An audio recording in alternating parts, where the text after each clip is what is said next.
Hey there you guys, welcome back. Today we are going to plant the Cypripedium Phillip, the slipper orchid that I got at Lost Horizons nursery. I haven't checked my soil situation. I believe where I'm going to plant it, well, it's going to be right here. I believe that soil is a nice loamy mix because we had to raise the level of the garden up. So we used nicer soil for that. So that should be perfectly fine for this beautiful, beautiful orchid. So we'll do a trial and error. I've got some all-purpose potting soil here with some perlite and stuff in it to add a little bit of airiness to the soil.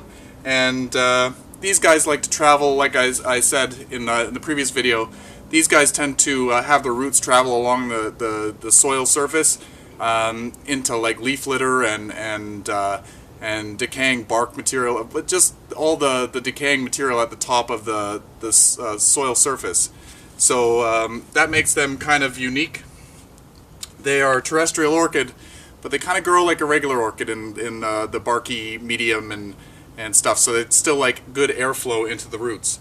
So anyway, let's get started. I'll bring the camera down a little bit, and we're going to first get the spot ready, and then we're going to take this out of its pot and expose the roots so that we can fan the roots out over the soil surface. And yeah, let's just get to it. So the slipper orchid is going to be planted right back in here, right up by the corner by the fence.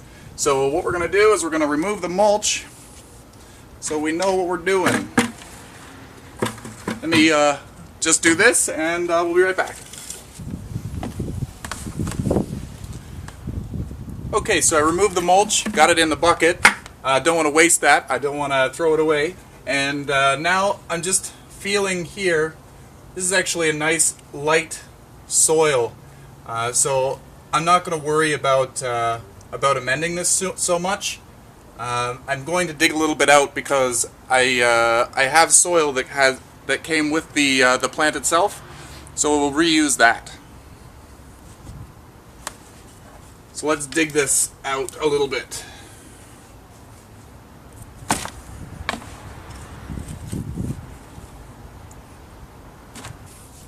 Okay, so now I've got a hole here. I don't know, it's about 6 inches deep, and that should be deep enough. We're going to now unpot this orchid and see what the roots look like. All right, so I'll take out the tags. Such a pretty looking orchid. It's really pretty. Being very careful because these are quite fragile. Hold on to as much as you can.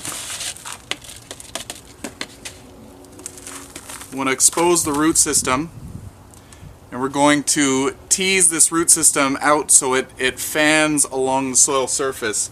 So I'm going to take some of this soil that we got here. This is a nice well-draining, full of, it seems like pumice in here. Just throw some of this stuff in the hole.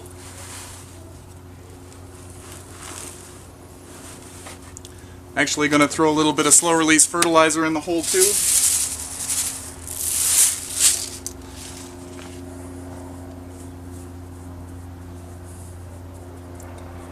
Now let's get a little bit closer to the hole where we're going to plant this orchid. Alright, so the root system on here actually looks quite healthy. They're nice and white and full of life. There's no real rot in there. If there's any rot, I would probably try to remove it. And we're just going to tease this, but being very gentle. We're going to place the roots off to the side.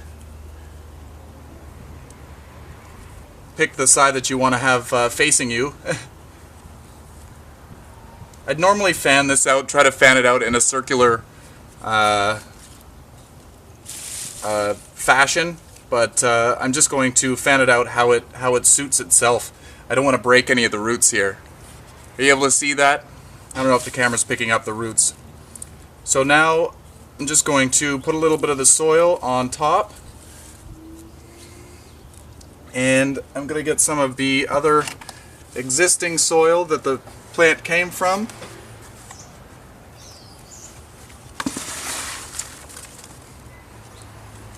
We'll just put it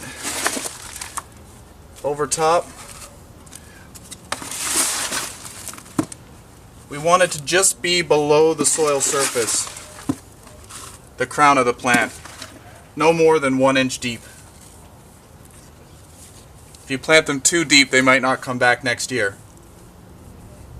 And after spending this much money on it, you want it to come back next year. Here we go. It looks nice, standing up straight. I'm going to add some mulch to the mulch that we took away, and then we'll water it in.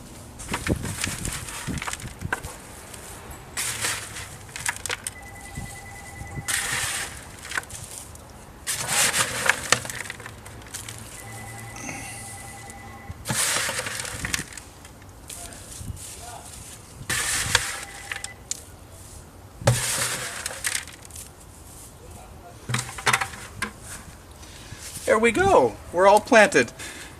Hey, so this orchid here, we're going to water it in lightly. This will make a nice addition to this side of the garden. I've already got another slipper orchid here, as well as I have a bunch of trilliums as well. So it's going to be kind of a woodland feel mixed with some hostas and some other lovely plants. So yeah, if you haven't tried growing one of these before, I do recommend it. They're quite rewarding, really fun, seemingly easy to grow. I'm just going to give it a quick drink. And we've added some slow release fertilizer in here, so it should be fine for a little while. So I'm just going to water it when it becomes dry, and I don't want it to stay soggy. So just water it like any other house plant, or sorry, any other garden plant. So anyway, happy growing everyone, and hope you enjoyed. For sale. So, excuse me. So just be aware of that. But it is nice to go around, and maybe if you ask the people, they'll let you know. Sometimes in the beginning of the year they have more of a selection, like in April, May.